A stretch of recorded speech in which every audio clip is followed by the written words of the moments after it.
From Daily Trust News Center, this is the News Hour. On News Hour tonight, APC presidential candidate to choose his running mate. INEC pledges credible governorship election in Ekiti State. Kannywood actress Hadiza Gabon appears in court, denies marriage promise. And on the foreign scene, WFP suspends parts of its food and aid in South Sudan as funds dry up. Hello and welcome to Trust TV News Hour. I am Ibrahim Yusuf. Now the news in full. The deadline for presidential candidates to choose their running mates has generated heated discourse in the polity. Wading into the debate, Governor Hope Uzodimma of Imo says the choice of who they would run with should rest with those that have emerged presidential flag bearers of their parties. Governor Uzodimma spoke on Tuesday with newsmen at State House, Abuja, explaining that the choice of a running mate should take into consideration all indices that would promote fairness and unity of the country. Kende Amadu reports. Presidential candidate of the APC is probably faced with the toughest decision among all the candidates that have emerged. Being a Muslim, his clinching the party ticket has thrown up speculations of whether he will choose a Muslim running mate. Observers have pointed out that to capture what they describe as the northern vote, he must choose a northern Muslim. For some, that idea is completely unacceptable. But Governor Uzodimma holds a contrary view.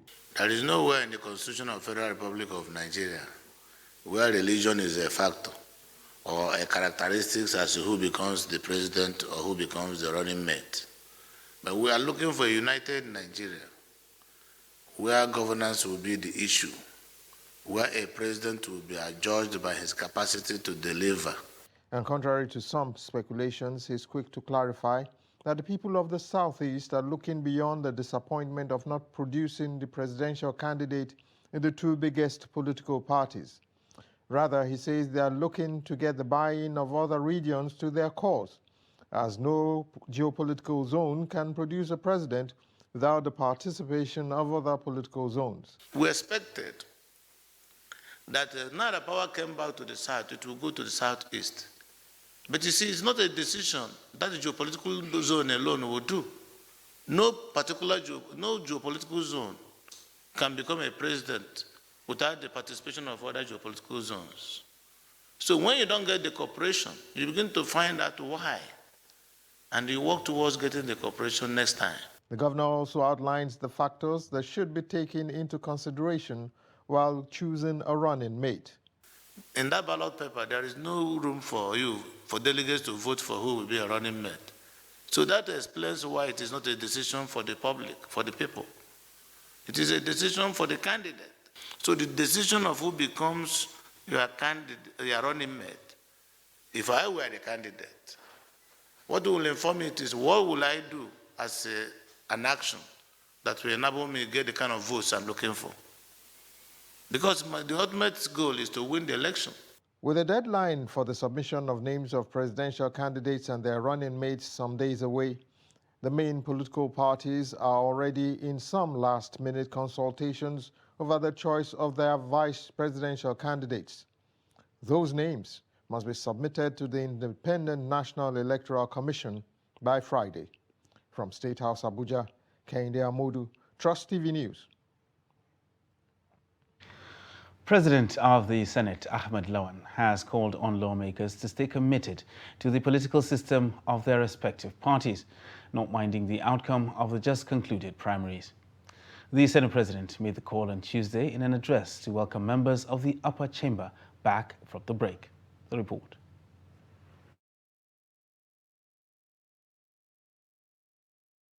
Senate Chamber had on Wednesday, May 11, 2022, suspended plenary to enable lawmakers participate in the primaries of the political parties.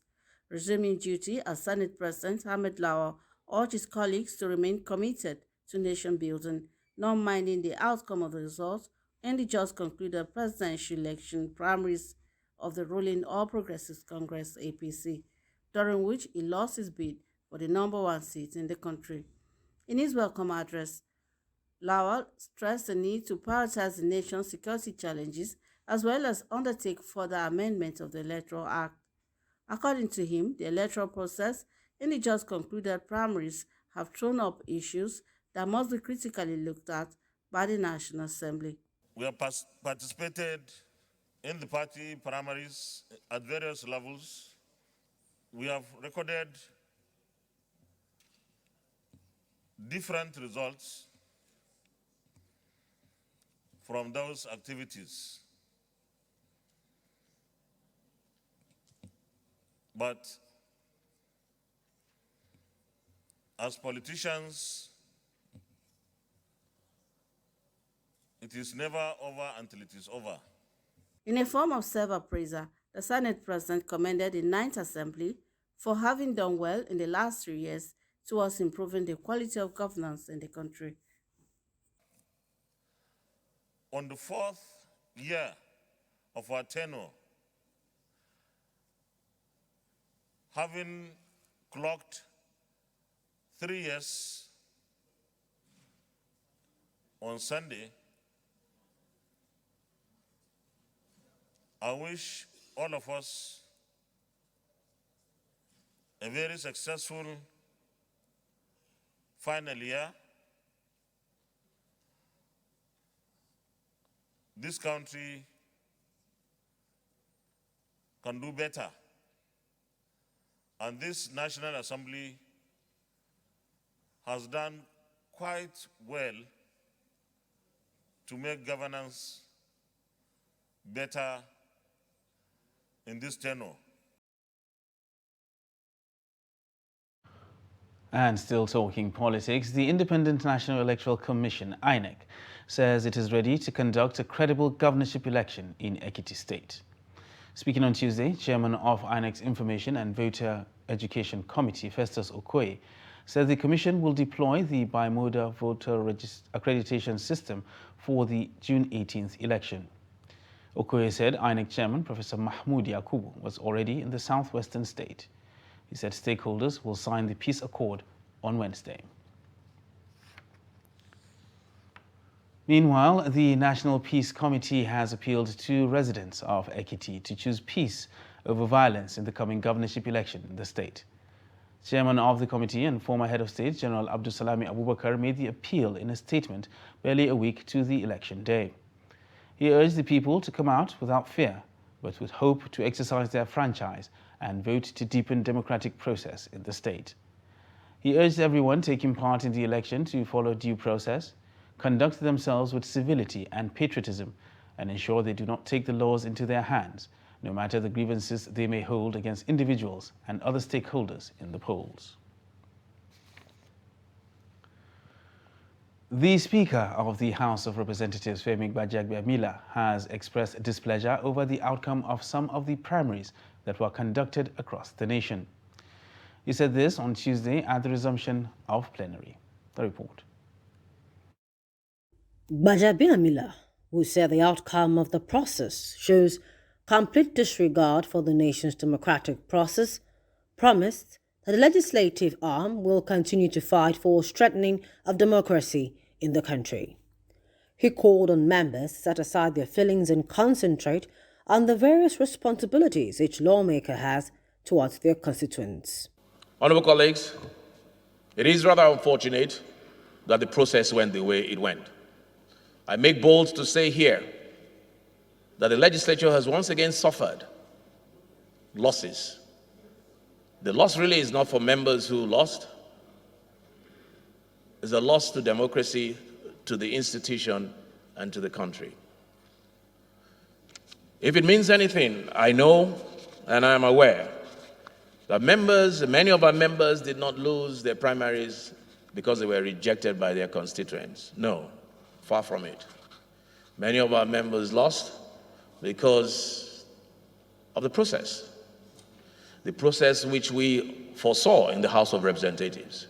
The Speaker noted that the House will get back to work immediately to attend to bills that have overstayed as well as those still pending at committee levels. We will also continue activities to ensure full implementation of the legislative agenda of the 9th House of Representatives.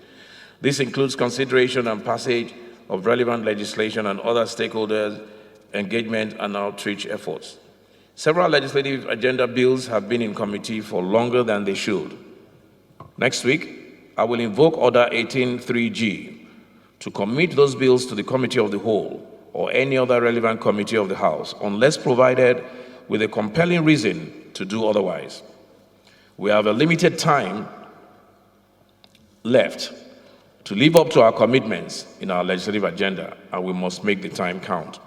The Speaker promised to take advantage of the ongoing constitutional amendment process by the Committee on Constitution Review to look into critical areas for amendment, like the Gender Neutrality or Empowerment Bill, and come to a consensus. The House adjourned to Wednesday, June 15th, while a minute's silence was observed in honor of the late colleague Ekpayong Basi. And the Parliamentary Staff Association of Nigeria of the National Assembly has suspended its strike. The workers who embarked on the strike to press home their demands for the payment of some allowances crippled activities at the National Assembly for 1 week. The report.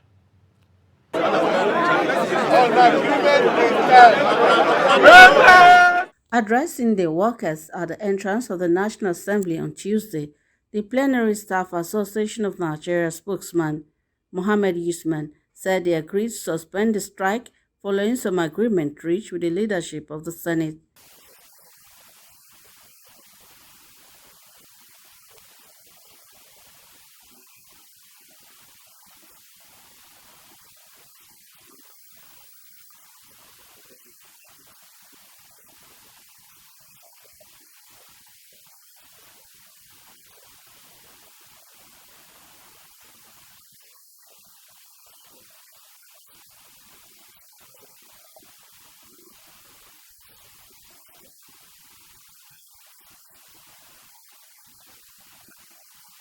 The workers are, however, threatened to resume the industrial action if agreement reached were not implemented by the end of July.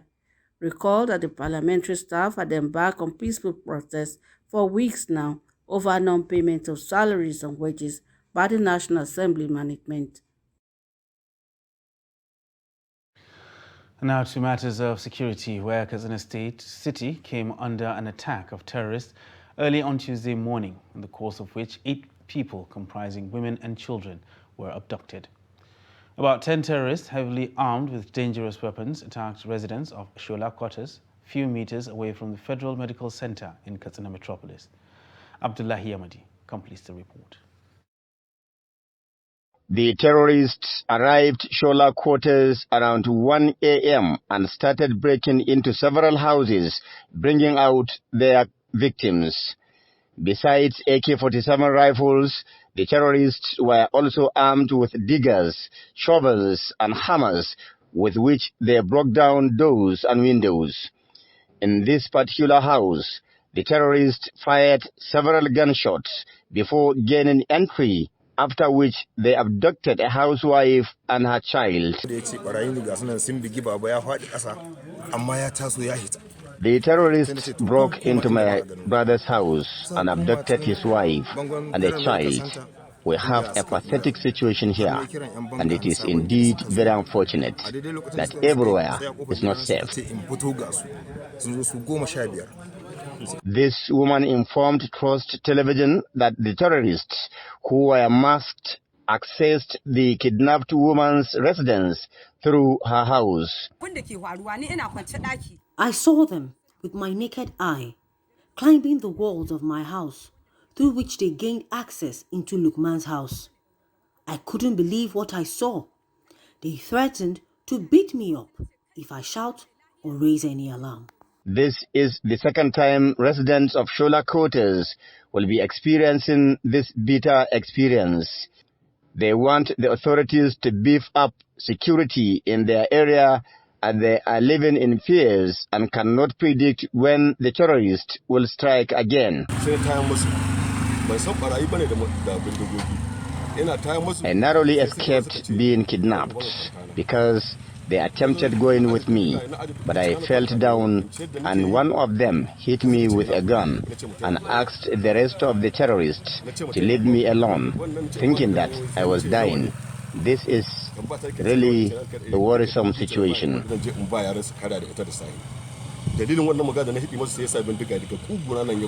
Observers say the infiltration of the terrorists into cities like Katsina is an indication that the security situation is spiraling out of control and there is an urgent need to deal with it holistically. Abdullahi Ismail, Trust Television News, Katsina. Meanwhile, the Bauchi State Police has suspended the earlier curfew imposed on Yelwad Tsakani, Lushi and Ngwankusu communities of Bauchi local government following a review of the improvement of security in the area within the last couple of days. A statement by the command's public relations officer, SP Ahmad Muhammad Wakil, said a 24-hour curfew was imposed on the communities following a conflict which started between two youth in the area and later escalated to some areas, resulting in the killing of 3 persons and leaving scores of houses burnt. After a review of the initial curfew, the command further relaxed the curfew to 12 hours. This followed an inspection visit by the Commissioner of Police in the state, Umar Mamman Sanda, to the warring communities, where he assessed the security situation of the communities and sympathized with the natives.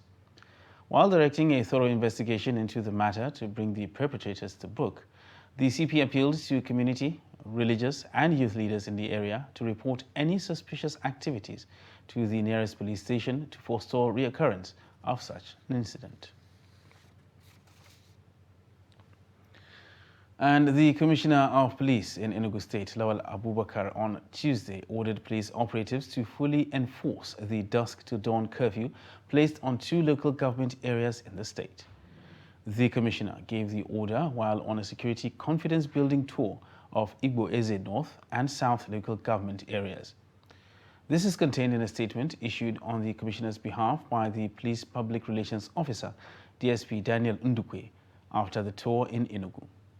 It will be recalled that the state government, after a joint security meeting on Friday, placed a dusk till dawn curfew on the local governments to contain the emergent security challenges in some communities of the areas. The Commissioner directed the area commanders and divisional police officers with jurisdiction over the areas to give full effect to the order. And relatives of the released train attack victims have called on government to redouble efforts to secure the release of the remaining 50 persons who are still in captivity. The relatives told Trust TV that it has been traumatic living without their loved ones. The report. Amina Jibril and her husband, Hassan Jibril, were among passengers that boarded the Abuja-Kaduna train that was attacked by terrorists. They spent more than 2 months in the hands of their abductors. Although her husband, Hassan Jibril, is yet to be released, the family is, however, happy to reunite with Amina while hoping that they will sooner than later share the same moment with her husband. My mother is Amina. She was just released 2 days ago. I feel really happy to see her here, but we won't say we are fully happy because my dad is still there, and she that is released, she wouldn't feel happy because she knows that her husband is there. And we, the relatives, will also not feel so happy because our dad is there too. And not just our dad alone, there are other people there. So how can we be happy? Like it's been said that even if we cannot share in religion or in tribe or in anything, at least we should share in humanity. It's terrible, my brother. We can imagine the thinking, the suffering day and night, thinking about them. Since on the 20th of March till day for yesterday. The family says it has been a traumatic experience living without Amina and her husband, Hassan.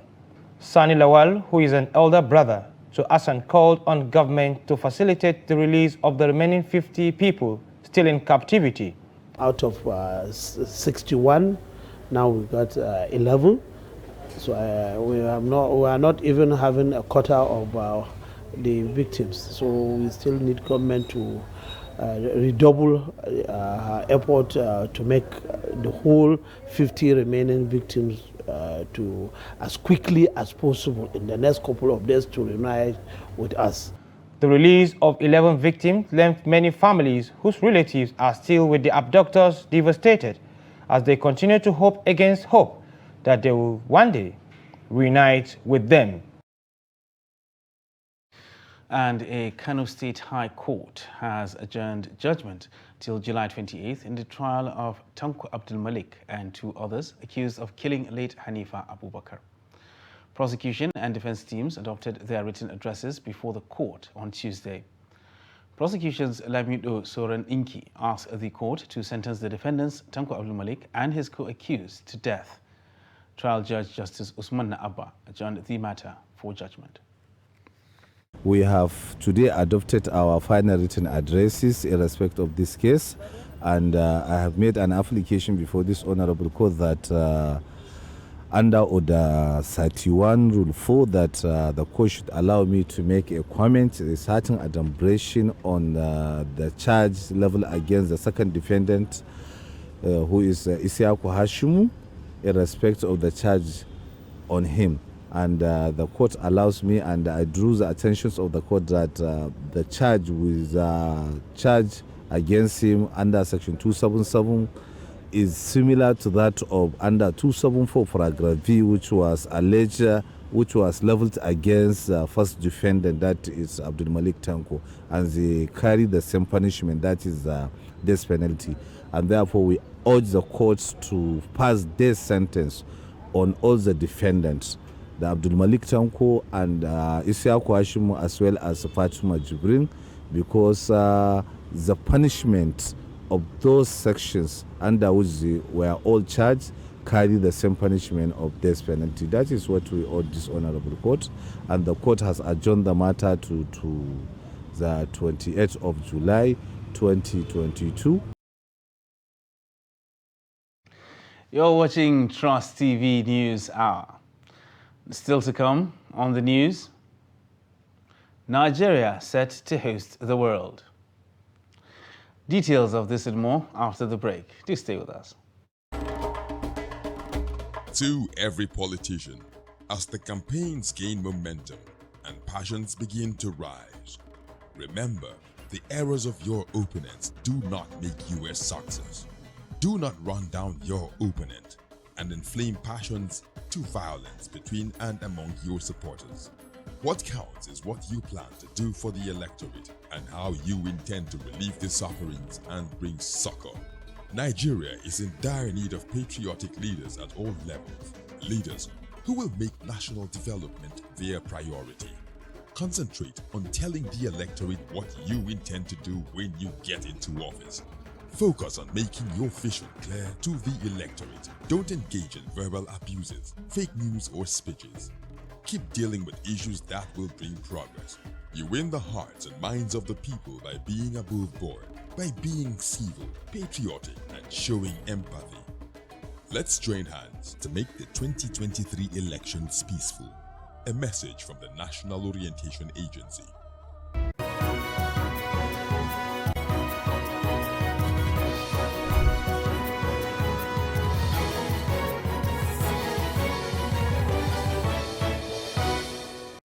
Welcome back, and thanks for staying with us on Trust TV News Hour.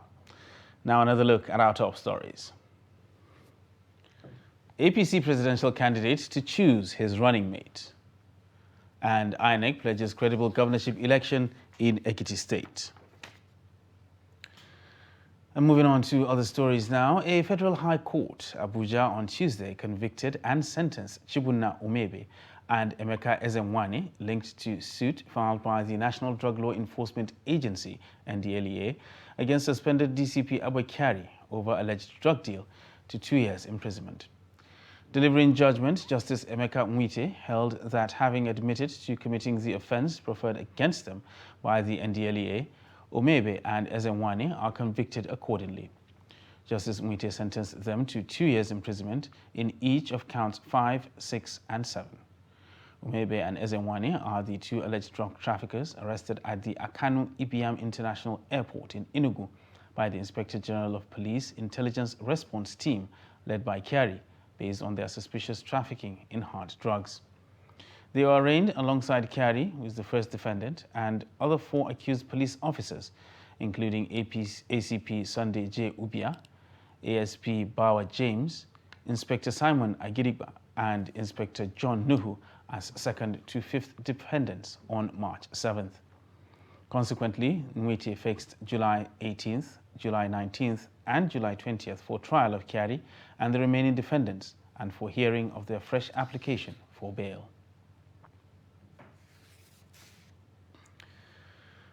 Nigeria's government on Tuesday inaugurated a planning committee for the hosting of the United Nations World Tourism Organization Global Conference on linking tourism, culture, and the creative industries, with the theme Pathways to Recovery and Inclusive Development. The global event, which is scheduled to hold at the National Theatre Complex, Lagos, is expected to bring together key industry players to brainstorm on contemporary issues plaguing the sector. Trust TV's Shafiu Suleiman tells us more. Nigeria got the hosting right for the inaugural edition of the Global Conference during the 64th meeting of the UNWTO Commission for Africa in Cape Verde in 2021. The decision, according to Minister of Information and Culture Lai Mohammed, was in recognition of the country's rising profile in tourism, culture, and the creative industries, not just in Africa but around the world. The Nigerian film industry, popularly known as Nollywood, has become a globally recognized brand and the 3rd largest movie industry in the world after Hollywood and Bollywood.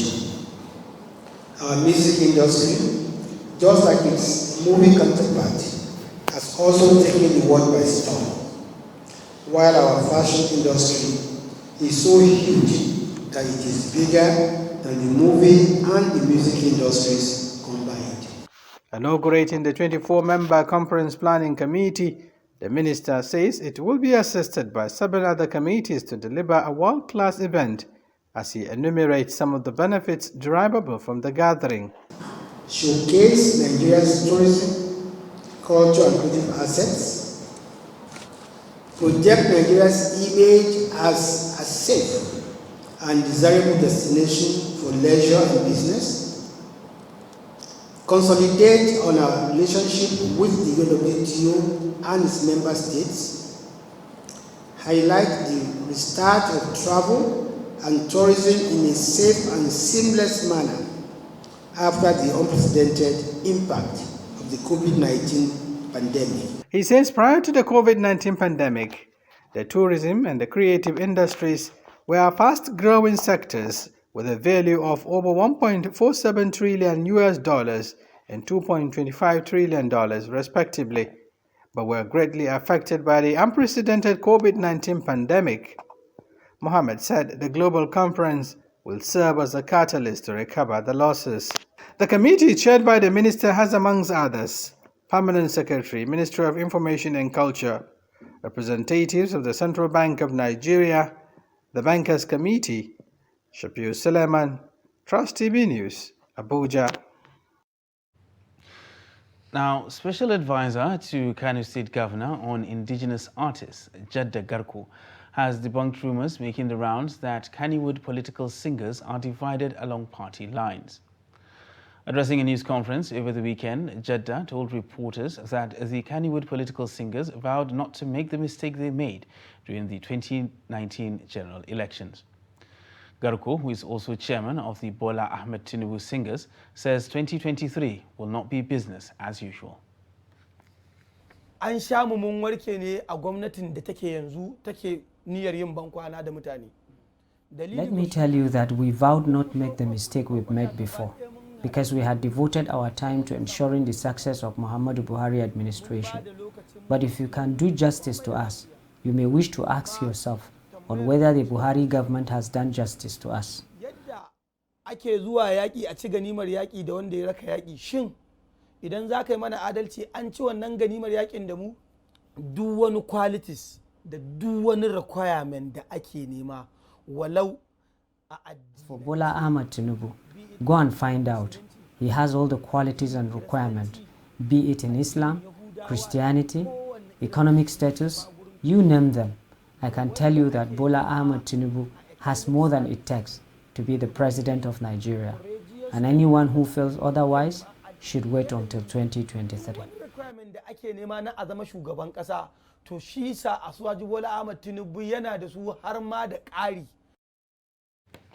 And still staying with Kannywood, a popular Kannywood actress, Hadiza Gabon, has denied knowing a 48-year-old civil servant, Bala Musa, who claimed she promised to marry him after spending 396,000 naira on her.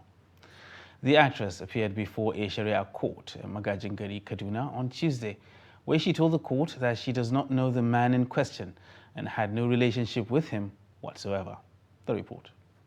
Bala Musa, a Facebook suitor of Kannywood actress Hadiza Gabon, told a court sitting in Kaduna last week that the actress promised to marry him and that they have been in a relationship, saying he has so far spent 396,000 naira on her.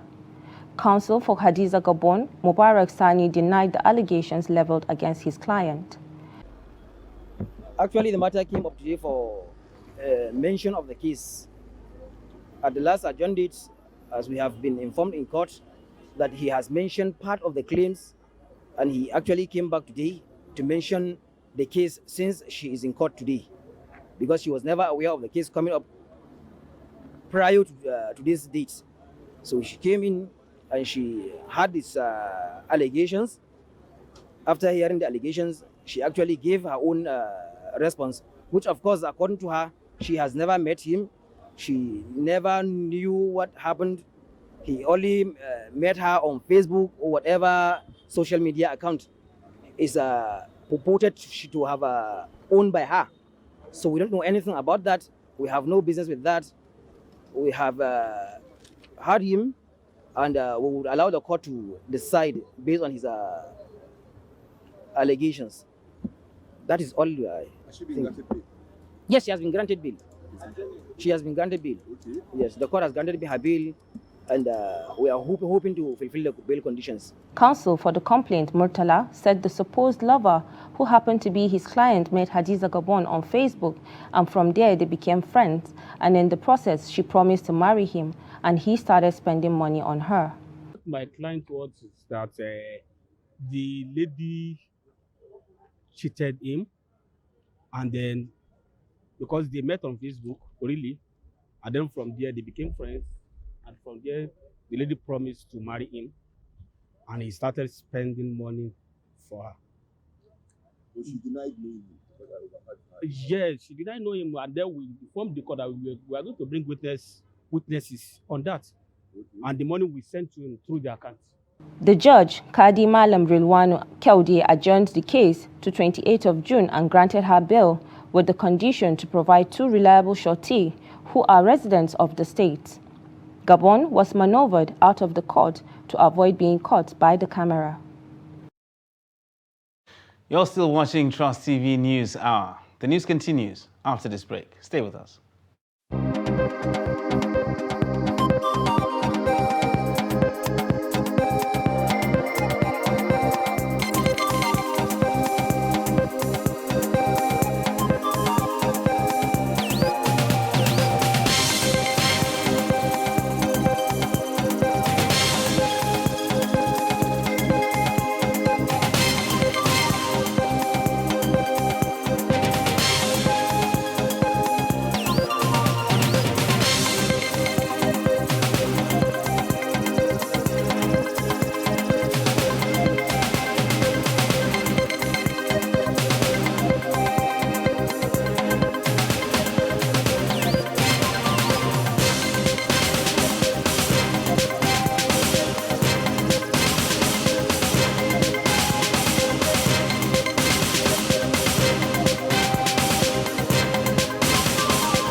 Welcome back, and thanks for staying with us on Trust TV News Hour. Now, the Nigerian Security and Civil Defense Corps, NSCDC, Gombe State, has arrested a 25-year-old man, Nuhu Umar, suspected to be selling adulterated lubricants. Umar, upon interrogation, confessed to be involved in retailing of unwholesome engine lubricant for over a year in Gombe metropolis. Ibrahim Ismail reports. These 8 drums contain lubricants suspected to be adulterated. The products were impounded by the Nigeria Security and Civil Defense Corps, NSCDC, Gombe State. The suspect, Nuhu Umar, confessed that he has been retailing adulterated lubricants from a Kano-based supplier named Habibu Ibrahim.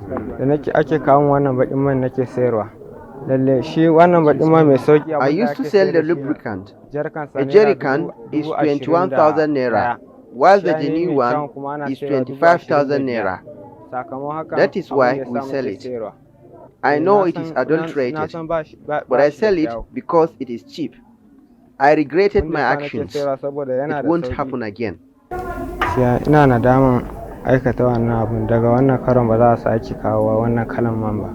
The Nigeria Security and Civil Defense Corps, NSCDC, said the suspect will be charged to court. It is adulterated, and the in charge demand that selling the engine oil compares that. He says he knows that it is adulterated, but he is not the one who used to adulterate it here in Gombe. That they used to adulterate it down there with either mechanical or physical means in Kano.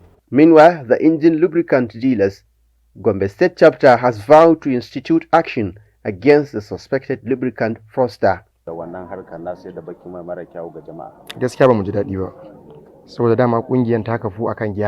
are not happy because it is against the principles of our organization. We have intelligence about such sharp practices. Thank Allah, the products were not manufactured here.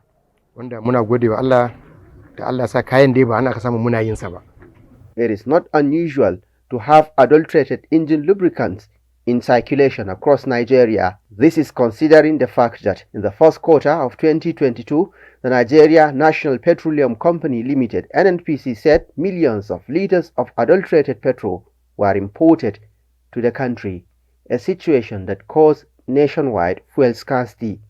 From Gombe, Ibrahim Ismail reporting for Trust TV. And the National Blood Service Commission, NBSC, on Tuesday encouraged more Nigerians not to run away from voluntary donation of blood to those in need. The Commission's Acting State Director for Enugu Center, Irene Igweze, also thanked Nigerians who have been making blood donations to save others' lives. Igweze made the assertion in Enugu at an event to commemorate this year's World Blood Donor Day with the theme, Donating Blood is an Act of Solidarity. Igweze said some good Nigerians had demonstrated high level of charity by donating their blood to save non-relatives who were in dire need of blood. According to her, blood donation is healthy and people who engage in it will not contract diseases as it is being speculated because it is done through safe techniques. The Director General of the National Boundary Commission, NBC, Adamu Adaji, says the Commission is set to resolve all border issues bordering on effective demarcation between the Federal Capital Territory and Niger State. Adaji made this known on Tuesday in Abuja at a joint meeting of officials on the FCT-Niger boundary. He said that the last meeting on the boundary issue was held on October 25, 2018, and appropriate decisions were taken to move the process forward. Alhaji Ahmed Mohammed Ketso, the Deputy Governor of Niger State, said the boundary between his state and the FCT was the longest boundary line, covering a distance of about 176 kilometers.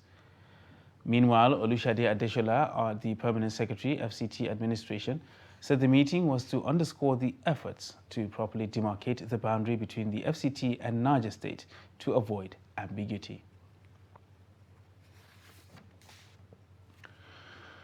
The Economic and Financial Crimes Commission, EFCC, and the National Drug Law Enforcement Agency, NDLEA, have expressed readiness to foster relationship in combating money laundering and drug-related crimes.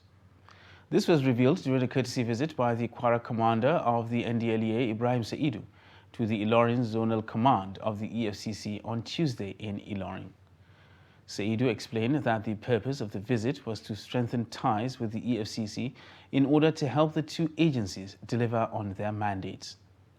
Responding, the EFCC Zonal Commander, Michael Mwekwe, noted that the two agencies have convergence in their respective statutory mandates to areas of terrorism financing and money laundering.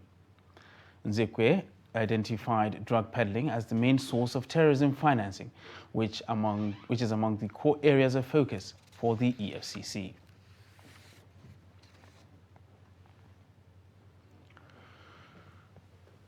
You're still watching Trust TV News Hour. The news continues after this short break. Do stay with us.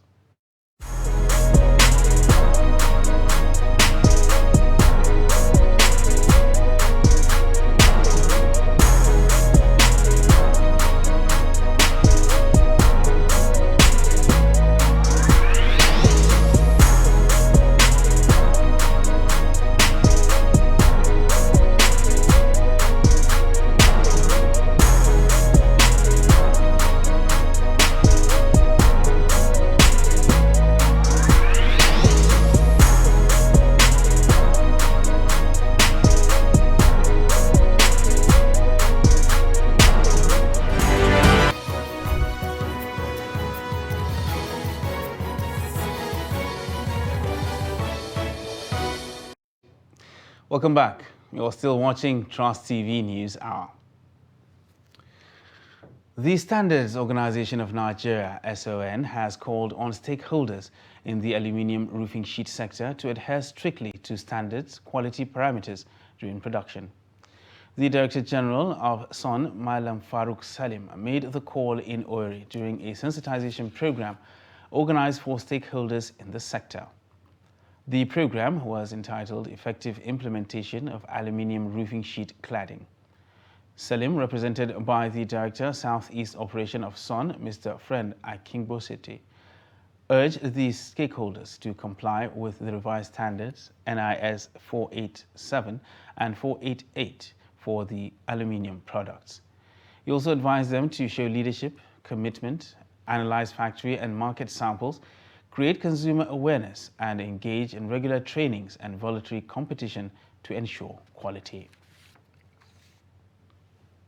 Now let's join Chamun Dabeng for more business news.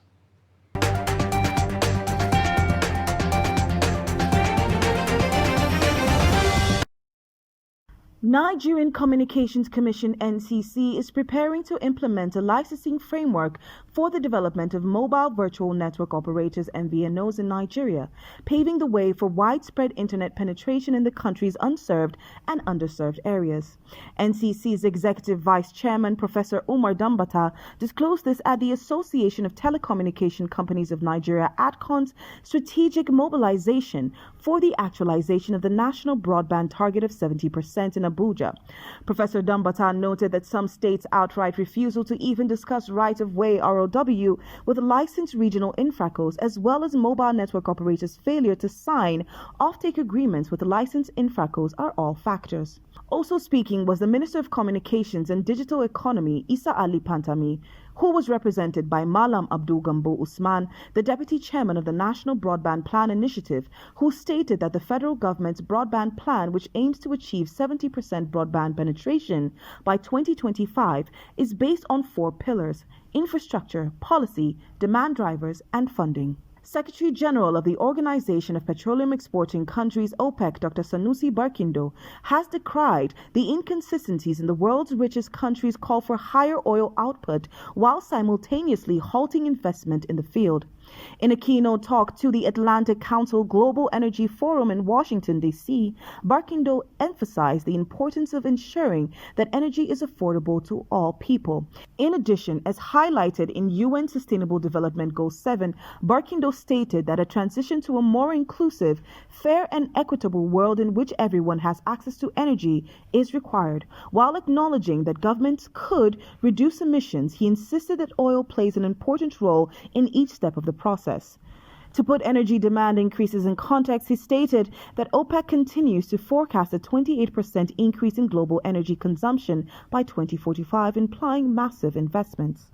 According to the International Air Transport Association, IATA, international air travel is rebounding, with passenger traffic for African carriers increasing by 116.2% in April this year compared to the same month a year ago.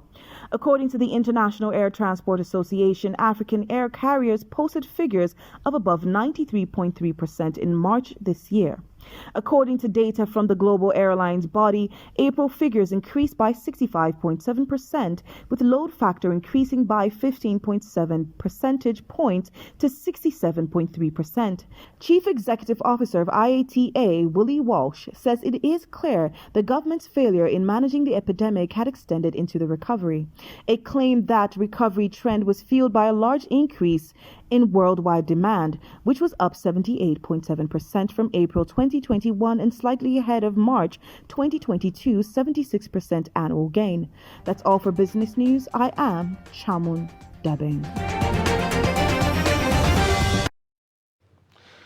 And now to the foreign scene, where the United Nations World Food Programme, WFP, has suspended part of its food aid in South Sudan due to a funding shortage, increasing the risk of starvation for 1.7 million people. WFP's acting country director in South Sudan, Adeyinka Badejo-Sanogo, said this on Tuesday, that the move to suspend aid will affect almost a third of the 6.2 million people in South Sudan the WFP had planned to assist this year. Badejo-Sanogo, who was speaking from Juba, South Sudan's capital, said the WFP urgently needs $426 million to cover needs for the next 6 months and dial back what she described as an explosive situation. The development comes as global food prices soar amid the Russia-Ukraine war, leaving humanitarian agencies working in Africa to work with funding shortfalls. The Russian Foreign Ministry says Moscow has banned dozens of British journalists, media representatives and defense figures from entering the country, in a move that Moscow said was a response to Western sanctions and the spreading of false information about Russia. 29 journalists and members of British media organizations were personally banned, the ministry said in a statement on Tuesday. The list of those banned includes high-profile journalists, news anchors, editors and senior managers at news organizations such as the BBC and broadcaster Sky News, and the editors-in-chief of The Times, Daily Telegraph, Independent and Guardian newspapers, among others. Many foreign journalists have left Russia after authorities in Moscow introduced prison terms of up to 15 years for spreading so-called fake news about the Russian army. Moscow has also banned the use of words like war and invasion and describes its attack on Ukraine as a special military operation.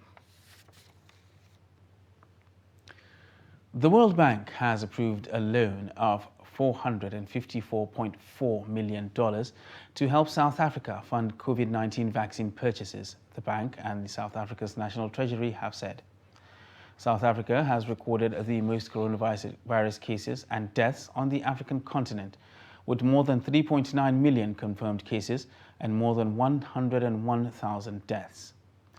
The loan is part of government's efforts to cut debt service costs by using cheaper funding sources in its response to the pandemic, Ismail Monimat, the acting director general of the Treasury, said. As of Monday, just more than half of South Africa's adult population of approximately 40 million had received at least one vaccine dose. Now a quick look at sports, where the Golden Eaglets of Nigeria on Tuesday defeated their Togolese counterparts 3-1 at the ongoing WAFU B Under-17 Championship in Cape Coast, Ghana, to qualify for the semi-finals in the West Africa qualifying series. Nigeria had earlier defeated Ghana 4-2 in their opening match on Saturday. And now let's join Adeni Ajishafe for more sports news.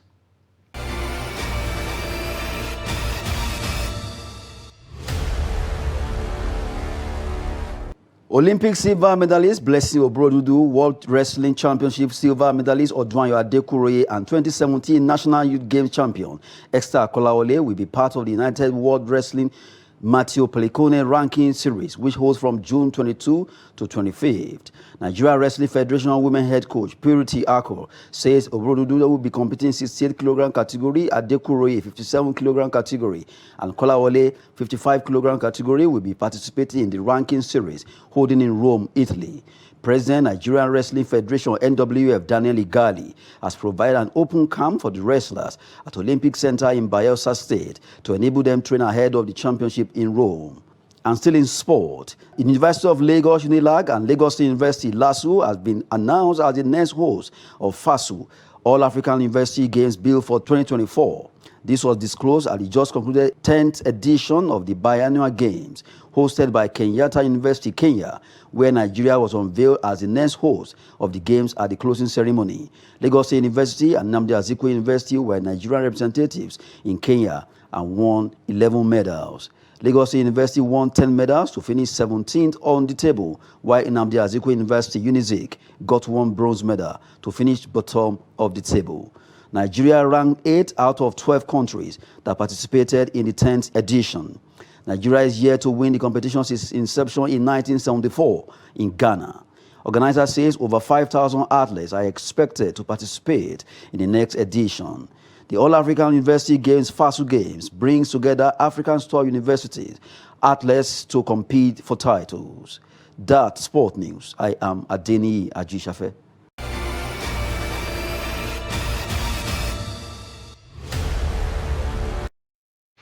And now, on a lighter note, let's take a look at how a 30-year-old self-taught artist, Egyptian, turns pencil tips into delicate mini sculptures of ancient Egyptian icons and famous landmarks.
And with that, we wrap up Trust TV News Hour for tonight.